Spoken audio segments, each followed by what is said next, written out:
The Darkness Awakens. Part 1. The Darkness Awakens.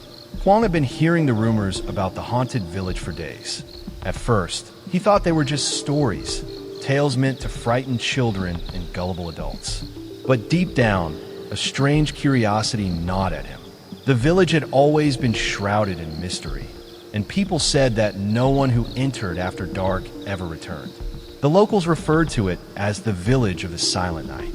It was late at night when Kwong, along with his best friend Lanam, decided to venture into the heart of the village. "I'm telling you, this place is cursed," Lanam muttered as they stood at the edge of the village, the flickering light of their lantern barely cutting through the thick fog. "If we get caught in there after midnight, we're done for." "Kwang's my, don't be ridiculous. There's no such thing as curses or ghosts. We'll just go in, take a look around, and leave. Nothing to fear." As they made their way through the village, the eerie silence hung heavily around them. The houses, once vibrant, now lay abandoned, their windows shattered and their doors hanging off their hinges. Every step they took echoed in the empty streets, amplifying the feeling of being watched. It wasn't until they reached the center of the village that things took a turn. In the middle of the square stood a large, ancient oak tree. Its gnarled roots twisted like serpents, and its branches stretched out like skeletal fingers reaching for the sky. Beneath the tree was a stone altar covered in moss and blood-red stains. It was then that Kwong felt the first wave of fear. Something wasn't right. "Do you feel that?" Kwong whispered to Lenam. Before Lenam could respond, a distant sound reached their ears, a soft, whispering voice carried by the wind. It was unintelligible at first, but as they strained their ears, it became clearer. "Get out. Leave. Now." Lu Nam froze, his face drained of color. "Did you hear that?" Kwong turned to look at him. I heard it too." A cold wind swept through the square, causing the trees to sway violently. The lanterns flickered and dimmed, casting long, eerie shadows across the ground. Suddenly, a shadow darted from the corner of Kwong's eye. "Run!" Lunam screamed, but before they could react, something dark and intangible lunged at them. The world spun around Kwong as he felt himself being pulled into a suffocating darkness. He tried to scream, but no sound came. Everything went black. Part 2. The Killer in the Dark. When Kwong regained consciousness, he found himself lying on the cold, damp ground. He blinked several times, trying to clear the dizziness from his head. His body ached, but as his vision slowly came into focus, he realized that he was no longer in the village. The air was thick with fog, and the ground beneath him was soft, as if he were in a forest or swamp. "Where am I?" Kwong whispered, panic rising in his chest. He stood up, his eyes scanning the surroundings. The trees loomed over him, their twisted branches clawing at the sky. A low, haunting howl echoed through the night air, and then he heard it again, the whispering voice. "Welcome to the darkness." Kwong spun around, his heart racing. From the shadows, a figure emerged. It was tall, dressed in dark robes, and its face was hidden beneath a hood. The figure's presence radiated a cold, malevolent energy. Who are you?" "Guan Dam." The figure didn't answer. Instead, it reached out a long, bony hand and pointed directly at him. "You should never have come here," it said in a voice that seemed to come from all directions at once. Before Kwong could respond, the figure vanished into the shadows as quickly as it had appeared. A sudden feeling of dread washed over him, and he spun around, searching for any sign of escape. But there was no way out. The forest seemed to stretch on forever in all directions. In the distance, Kwong saw a flicker of light. Desperate, he stumbled toward it. As he got closer, he realized it was the faint glow of a lantern. But when he reached the source of the light, he found Lunam, standing motionless, his eyes glazed over. Blood trickled down from his ears, his mouth slightly open as if he were speaking, but no sound emerged. "Nam, wake up!" Kwong shouted, shaking his friend. But Lanam did not respond. It was as if he were frozen in place, trapped in some sort of trance. Suddenly, a voice spoke from the shadows once more. "He's already gone, and now you're next." Part 3. The Long Night. Kwang felt himself being pulled deeper into the forest, away from Lun Nam's motionless body. He tried to fight against the force dragging him, but it was futile. His feet seemed to be sinking into the earth with every step, as though the ground itself was swallowing him whole. The darkness around him grew thicker, more oppressive. Every direction seemed to lead to nowhere. The trees closed in on him, their twisted forms resembling giant, gnarled hands. The air became colder, and a deep sense of despair overwhelmed him. "Help me!" Kwang cried out, but no one answered. His voice was swallowed by the endless silence. As he stumbled forward, he noticed something strange. The forest was not only dark and suffocating, but it also seemed to be alive. The trees whispered to him, the wind howled in strange patterns, and the ground seemed to pulse beneath his feet. It felt as though the very world around him was watching, waiting for him to succumb to its grip. Then he saw it, just beyond a clearing, a large, shadowy figure standing motionless, watching him with cold, empty eyes. Kwang's heart skipped a beat. The figure was tall, its form cloaked in darkness, and it radiated a sense of malice that sent a shiver down his spine. It was the killer in the dark. "What?" Kwang whispered, his voice trembling. "What do you want from me?" The figure tilted its head, its movements unnatural, like a puppet controlled by unseen forces. "You came here willingly," it said, its voice echoing through Kwang's mind. "Now, you must pay the price." With that, the figure raised its arm, and the darkness around them grew even more intense. Kwang felt his strength drained from him, as though he were being consumed by the very shadows. Part 4, the final choice. Kwang knew that he couldn't give in. He couldn't let the darkness consume him, just as it had consumed Lun Nam. As the killer in the dark advanced, he saw a faint glimmer in the distance, a small light shining through the darkness. His mind raced. Was this a way out, or was it another trick of the darkness? Summoning every last ounce of strength, Kwang ran toward the light. As he approached, he realized it was a doorway, an ancient stone archway glowing with an eerie, otherworldly light. Without hesitation, he dashed through it, feeling the pull of the darkness fade as he crossed the threshold. On the other side, Kwang found himself standing in the middle of a vast, empty plain. The sky above him was dark, covered with swirling clouds, but there was a sense of stillness that hung in the air. In the distance, he saw a figure waiting for him. It was Lun Nam, but his eyes were empty, his skin pale and lifeless. "You shouldn't have come," he whispered, his voice barely audible. Kwang approached cautiously, his heart pounding in his chest. "Lun Nam, I can save you. We can escape together." But Lun Nam shook his head. "No, Kwang, this place takes what it wants. It takes all of us." Before Kwang could say another word, the darkness erupted, and the killer in the dark appeared again, more powerful than ever. "You cannot escape," the figure intoned. "The price has been paid." Part 5, the price of survival. In the final moment, Kwang realized the truth. There was no escape from the darkness. The only way to survive was to face it head on, to embrace the truth of the village's curse. The killer in the dark, the haunting whispers, the endless night. It was all a part of a cycle that could not be broken. As the figure closed in, Kwang made one last desperate choice. He allowed himself to be consumed by the darkness, knowing that by doing so, he would release the souls trapped in this world. His sacrifice would be the key to breaking the curse. But just before he was swallowed whole, Kwang felt a sudden warmth, a light that pierced through the darkness. And for the briefest moment, he saw a way out. Conclusion: the silent night lives on. Kwang awoke in a familiar place, sunlight streaming through the window. He found himself back in his village, but something was different. The memories of the night, the darkness, the killer in the dark, they were still with him, lingering in the back of his mind. Lun Nam was gone, but Kwang knew the truth. The village was still cursed, and the darkness would always be there, waiting for someone else to venture into its grip. The story of the killer in the dark would continue, hidden in the shadows, never truly ending. For now, Kwang had escaped. But what cost? On a cold, stormy night, Hong, a young man with a passion for adventure, received news about an abandoned house on the outskirts of the city. Curious about the eerie rumors surrounding it, he decided to investigate.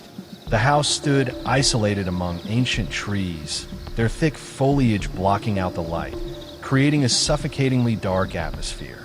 The air around it was unnaturally cold, despite the absence of wind. Every step Hong took on the creaky, rotting steps sent chills down his spine. The front door was shut tight, but the moment he touched it, it eerily swung open, as if it had been expecting him. Inside, dust blanketed the furniture, and cobwebs stretched across the ceiling like delicate, ghostly veils.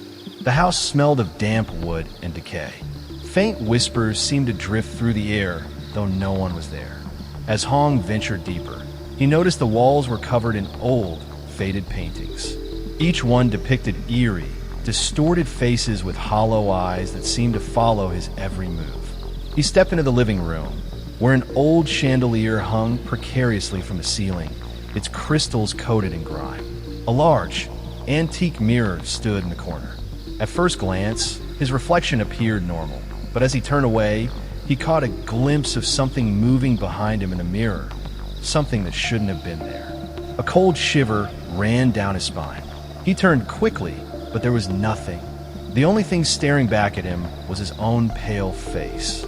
Trying to shake off his unease, he continued exploring. In the dim light, he spotted an old, tattered journal lying on a wooden table.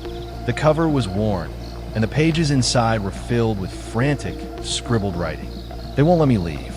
The shadows whisper my name. The eyes always watching. I can't escape. Juan's heartbeat quickened.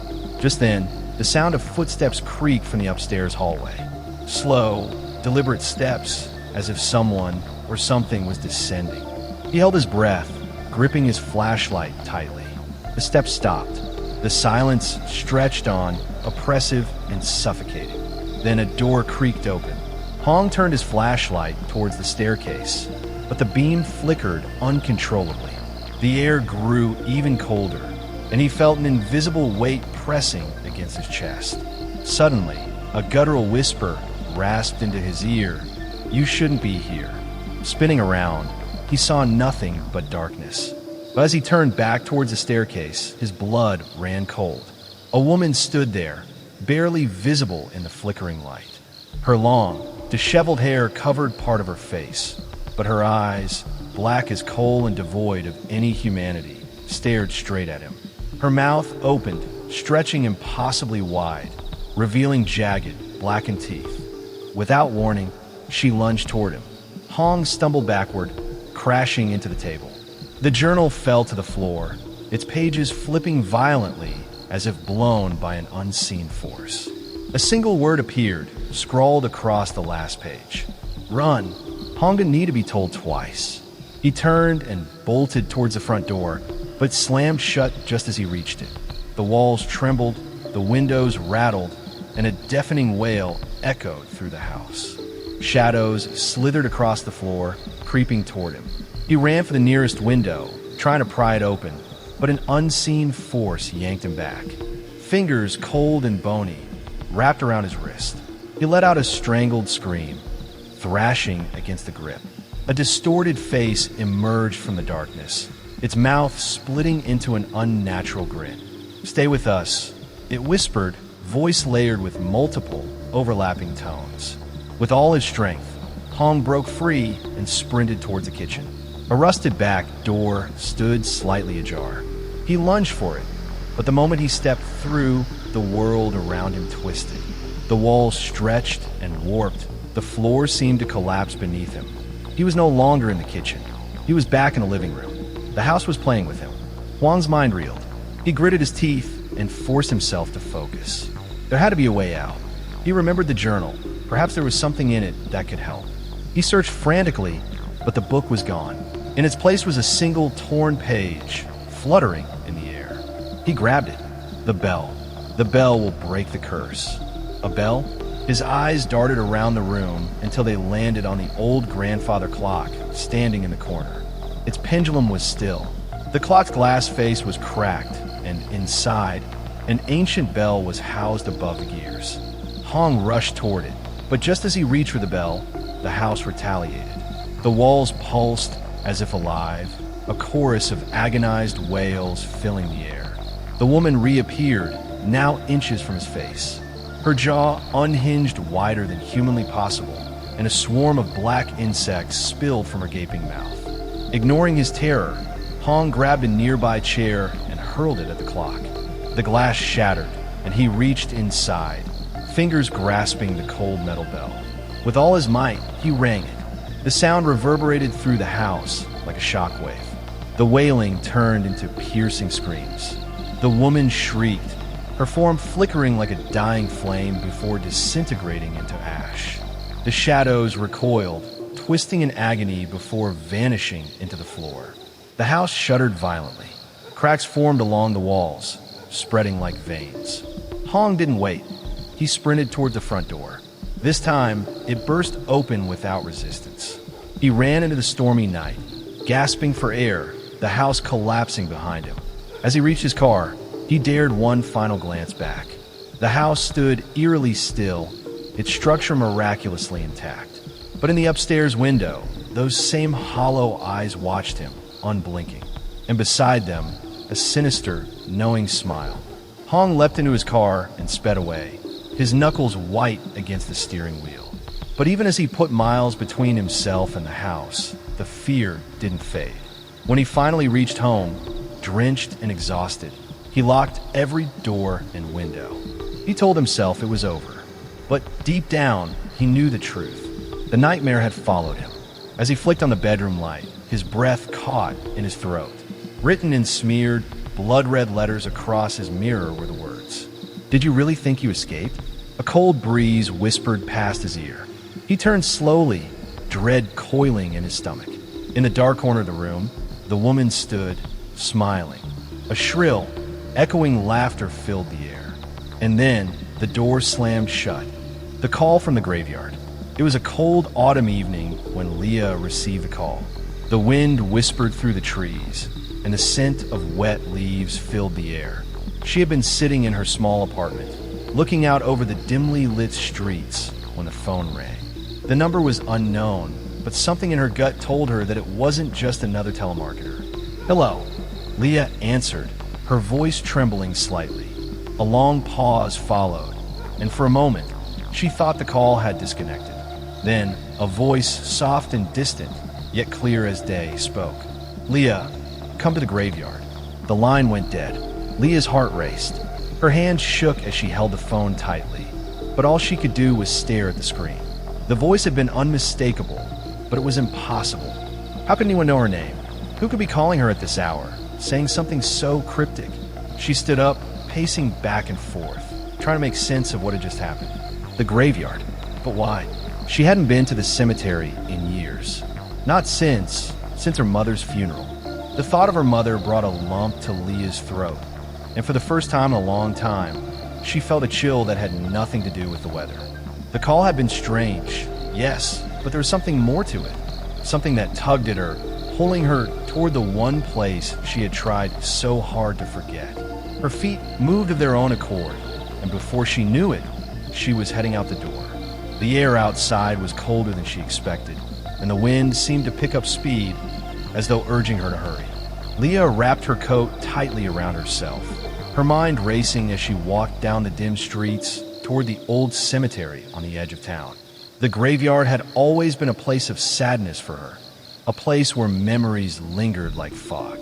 Her mother had passed away when Leah was just a teenager, and since then, she had avoided the cemetery at all costs. But tonight, something was different. Tonight, it felt as though the very ground beneath her feet was calling her, guiding her towards something unknown. When she reached the cemetery gates, they were eerily open, creaking in the wind. The tall, wrought iron fence loomed above her, and the air was thick with the scent of damp earth. Leah hesitated for a moment, but then she stepped through the gates, her breath visible in the cold night air. The graveyard was quiet, almost too quiet. The only sound was the rustling of the trees and the distant hoot of an owl. Leah walked deeper into the graveyard, her footsteps muffled by the thick layer of fallen leaves. She could feel a sense of unease creeping over her. but she pressed on, drawn by an inexplicable force. Then she saw it. In the distance, a figure standing by one of the gravestones, silhouetted against the pale moonlight. "Hello," Leah called out, her voice trembling. The figure didn't move. For a moment, Leah thought it might be a trick of the light, but then the figure turned slowly toward her. Her heart skipped a beat when she saw who it was. It was her mother. Chapter 2, A Silent Reunion. Leah's breath caught in her throat as the figure turned toward her, its silhouette bathed in the moonlight. Her heart raced, and her mind screamed for her to run, but her feet felt rooted to the ground, as though some invisible force had taken hold of her. It was her mother, but it couldn't be. Leah's mother had been dead for over a decade. She had watched her buried in this very graveyard. Her heart shattered as the last clods of earth had been placed on the casket. But now, standing before her in the dark of the graveyard, was a figure that looked exactly like her. "Mom," Leah whispered, her voice cracking. The figure didn't respond. It simply stood there, still as stone. For a moment, Leah thought she might be dreaming. Maybe it was the grief that had haunted her for all these years, finally playing tricks on her mind. But no, this felt real. Leah took a tentative step forward, her hands trembling as she reached out. "Mom, is it really you?"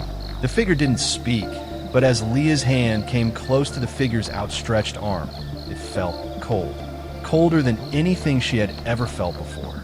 Her mother's once warm skin now seemed to radiate an unnatural chill, and the smell of damp earth filled the air around her. Suddenly, the figure took a step back, its movement stiff and jerky. Leah recoiled, instinctively stepping backward. Who are you?" Leah demanded, her voice a mixture of fear and disbelief. "What do you want?" The figure's eyes, deep pools of shadow, bore into Leah. There was no warmth in those eyes, no recognition, only a haunting emptiness. With a voice that was barely a whisper, the figure spoke. "Come closer, Leah. You must hear the truth." Leah froze. The voice was unmistakable.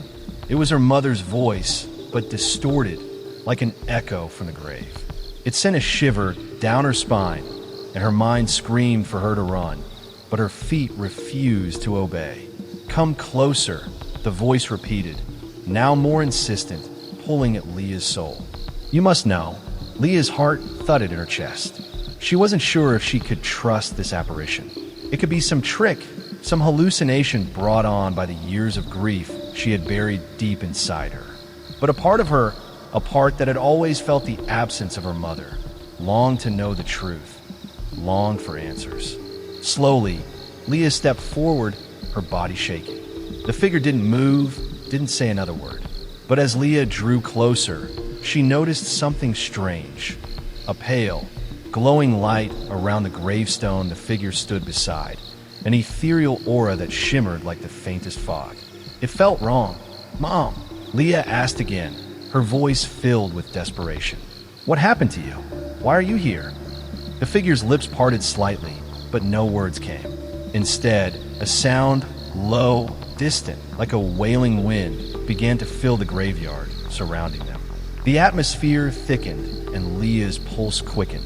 "You need to find the truth, Leah," the figure finally said, its voice barely audible, "before it consumes you." Then, just as suddenly as it had appeared, the figure faded into the night, vanishing into the shadows of the graveyard. Leah stood there in stunned silence, trying to comprehend what had just happened. The chill in the air seemed to deepen, the trees whispering ominously around her. A sense of urgency gripped her. Whatever had just happened wasn't just a trick of the mind. It was a warning. Leah needed to uncover the truth, whatever it was. But what truth? What was her mother trying to tell her? Chapter 3, The Grave. The next morning, Leah couldn't shake the feeling that something had changed. She had spent the entire night pacing her apartment, replaying the encounter in the graveyard over and over in her mind. What was that eerie, otherworldly glow surrounding her mother's gravestone? Why had her mother's voice sounded so distant, so hollow? After hours of restless sleep, Leah made up her mind. She needed to go back to the graveyard, not just to confront whatever had happened last night, but to uncover the truth about her mother's death. the truth she had never been able to fully face. She put on a coat and walked quickly through the quiet streets, her thoughts swirling with questions. As she reached the graveyard gates, her heart beat faster. The sun had barely risen, casting long shadows over the rows of graves. The cemetery was eerily quiet, more so than usual. The air felt heavy, as though it was holding its breath. Leah made her way through the maze of tombstones, her eyes scanning the rows. She finally reached her mother's grave, the place where she had stood all those years ago. The headstone, once pristine and simple, now looked different, darker, more weathered, as though time had accelerated. As she stood before the gravestone, Leah noticed something she hadn't before: a small, weathered envelope placed delicately at the base of the stone. It was unusual. No one visited this grave anymore. The letter had clearly been placed there recently. With trembling hands, Leah picked up the envelope. It was sealed with a wax stamp she didn't recognize, dark crimson with an intricate symbol. She broke the seal, her pulse quickening, and unfolded the letter inside. The words written in the letter were scrawled hastily, as if written in fear. Leah, if you're reading this, it means they have come for you. The truth is buried beneath the stones. You must find it before they find you. Leah's breath caught in her throat. The letter was from her mother, but why hadn't she seen it before? It didn't make sense. The message was cryptic, but it was clear that her mother had been trying to warn her about something terrible. And there, just beneath the letter, Leah noticed a small, hidden compartment in the grave itself, one she had never seen before. She bent down, her hands shaking as she pried it open. Inside, she found a small, leather-bound journal. Chapter 4, The Hidden Truth. Leah sat on the damp ground, her fingers brushing over the worn pages of the journal. It was old, much older than it should have been, given that her mother had passed away only a decade ago. But as she opened the first page, she realized it wasn't her mother's handwriting. This journal had belonged to someone else. The pages were filled with cryptic notes, strange symbols, and half-written words. As Leah read, she pieced together a story she couldn't have imagined. Her mother had been investigating something dark, something that, from the looks of it, had put her life in danger. The journal contained entries about an ancient curse, a hidden order, and a ritual that had taken place in the graveyard long before Leah's mother was born. The curse had been passed down through generations, and her mother had been trying to break it before it could claim her life. Leah's mind raced as she read the journal's final entry. The time has come. They know I am getting closer. If something happens to me, Leah, you must finish what I started. Only then can we be free. Leah slammed the journal shut, her mind reeling. The truth was out there, buried beneath layers of mystery and danger. And now it was up to her to unravel it before it consumed her, too. Chapter 5, The Final Truth. Leah stood in the graveyard, clutching the journal to her chest. Her mind buzzed with confusion, fear, and an undeniable sense of dread. The pieces were slowly falling into place, but each answer raised more questions. Who were they? And what did her mother mean by "finish what I started"? The sun had begun to set, casting long shadows across the cemetery. The air felt thick, heavy with an unspoken presence. Leah's heart raced as she walked to her mother's grave, the journal still clutched tightly in her hand. She couldn't shake the feeling that something was waiting for her, something far more sinister than she had imagined. As she approached the grave, Leah noticed something odd. The ground around her mother's headstone was disturbed, as if someone had recently dug up the earth. Her pulse quickened as she knelt beside the grave, brushing the dirt aside with trembling hands. What was she looking for? The journal didn't tell her. It only spoke of a ritual, of forces beyond human comprehension, but it didn't give her the tools to understand. Suddenly, there was a low, eerie sound, like the rustling of wind through dry leaves, but it felt more deliberate. A whispering voice floated through the air, chilling her to the core. Leah, the voice was soft, distant, yet unmistakable. It was her mother's voice, but it sounded wrong. You have come. You are the key. Leah's breath caught in her throat. The graveyard seemed to close in around her, and the world began to shift, its edges blurring in and out of focus. She looked around, but there was no one. Then she felt it, a cold hand on her shoulder. She spun around in shock, heart hammering in her chest.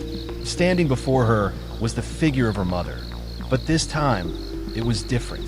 The figure was more solid, more real than before, but the expression on her face was one of sorrow, and her eyes were no longer empty. They were filled with warning. "Mom," Leah whispered, her voice trembling. "What's happening?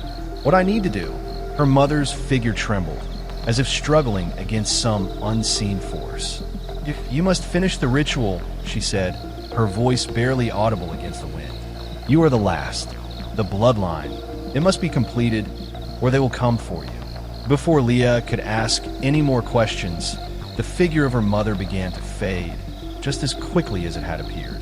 Her voice lingered, a final echo that seemed to carry across the graveyard.